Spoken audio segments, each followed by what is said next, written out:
Hi friends, నేను ఈరోజు beetroot rice prepare చేస్తున్నాను. సో వాటికి కావాల్సిన ఇంగ్రీడియంట్స్ 2 ఆనియన్స్, 4 పచ్చిమిర్చి, 1 క్యారెట్, 2 బీట్రూట్. సో ఇప్పుడు మనం వీటిని వాష్ చేసుకొని కట్ చేసి పెట్టుకోవాలి. మనం వెజిటేబుల్ రైస్ అని చేస్తాం కదా, అన్ని వెజిటేబుల్స్ వేసి. అలా వెజిటేబుల్స్ ఏం లేనప్పుడు కూడా ఓన్లీ ఈ బీట్రూట్ అండ్ క్యారెట్తో కూడా మనం రైస్ చేసుకోవచ్చు. చాలా హెల్దీ, చాలా బాగుంటుంది. చూడండి. ఇప్పుడు మనం ఈ బీట్రూట్ని వాష్ చేసుకొని ఇలా పీల్ తీసి కట్ చేసి పెట్టుకోవాలి. అలాగే క్యారెట్ది కూడా పీల్ తీసాను.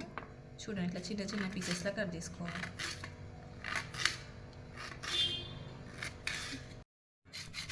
క్యారెట్ని మనం ఇలా తురిమి పెట్టుకోవాలి. చూడండి, చాలా సాఫ్ట్గా వస్తుంది, బాగుంటుంది. చూడండి ఫ్రెండ్స్, ఇప్పుడు నేను బీట్రూట్ ఇలా పీసెస్లో కట్ చేసి పెట్టుకున్నాను. అండ్ క్యారెట్ ఇలా తురిమి పెట్టాను. పుదీనా, ఆనియన్ ఇలా కట్ చేసి పెట్టాను. కరివేపాకు అండ్ పచ్చిమిర్చి ఇవన్నీ ఇలా కట్ చేసి పెట్టుకున్నాను. ఇప్పుడు నేను గ్యాస్ ఆన్ చేసి బౌల్ పెట్టుకున్నాను. ఇందులో ఇప్పుడు మనం ఆయిల్ వేసుకున్నాము. ఇందులో స్పైసీస్ అన్నీ వేసుకోవచ్చు, లేదా స్కిప్ చేయొచ్చు. వేస్తే టేస్టీగా ఉంటుంది. సో ఇలా ఆయిల్ వేసాక 3 టేబుల్ స్పూన్స్ ఆయిల్ వేసాను. నేను ఎక్కువ ఆయిల్ కూడా యూస్ చేయను. చూడండి, ఇప్పుడు మనకి ఆయిల్ వేడైపోయింది కదా, అందులో మనం బగారాకు అండ్ బగారా ఫ్లవర్, ఇలాచి, సాజీరా ఇవన్నీ వేసుకొని కొంచెం వేడయిన తర్వాత, అంటే అవి కొంచెం ఫ్రై అయిన తర్వాత ఆనియన్ వేసుకోవాలి. చూడండి, ఆనియన్ మనకి వేసిన తర్వాత ఆనియన్ కొంచెం రెడ్గా ఫ్రై అయిన తర్వాత మనం ఇలా కట్ చేసి పెట్టుకున్న చిల్లీస్ వేయాలి. అలాగే కట్ చేసి పెట్టుకున్న బీట్రూట్ని కూడా యాడ్ చేయాలి.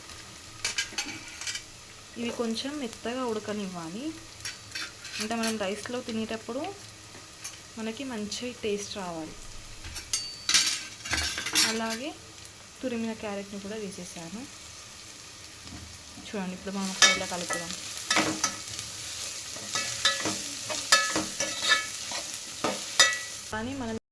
అలానే మనం ఇప్పుడు కరివేపాకు, 1/2 టీ స్పూన్ సాల్ట్ వేసుకొని కొద్దిసేపు ఉడకనివ్వాలి. అంటే ఫ్రై కానివ్వాలి ఆయిల్లో. కొంచెం కొత్తిమీరని కూడా యాడ్ చేయాలి ఇందులోనే. ఇప్పుడు మనకి బీట్రూట్ మంచిగా ఫ్రై అయింది కదా, మనం ఇందులో ఇప్పుడు జింజర్ పేస్ట్ వేసుకోవాలి. ఇలా వేసి కలిపేసి అలాగే కొంచెం పసుపు యాడ్ చేయాలి.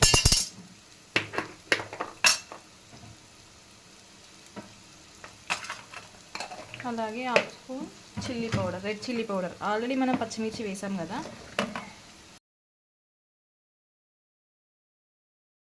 మనకి ఇప్పుడు ఈ క్యారెట్, బీట్రూట్ ఇవన్నీ ఫ్రై అయిన తర్వాత మనం ప్రిపేర్ చేసి పెట్టుకున్న రైస్ని ఇందులో యాడ్ చేయాలి. చూడండి, ఇలా చాలా బాగుంటుంది రైస్, టేస్టీగా. ఫైనల్లీ మనకు బీట్రూట్ రైస్ రెడీ అయిపోయింది. సో లాస్ట్లీ మనం ఇలా ధనియా పౌడర్ యాడ్ చేయాలి పైన. ధనియా పౌడర్, కొత్తిమీర అండ్ పుదీనా.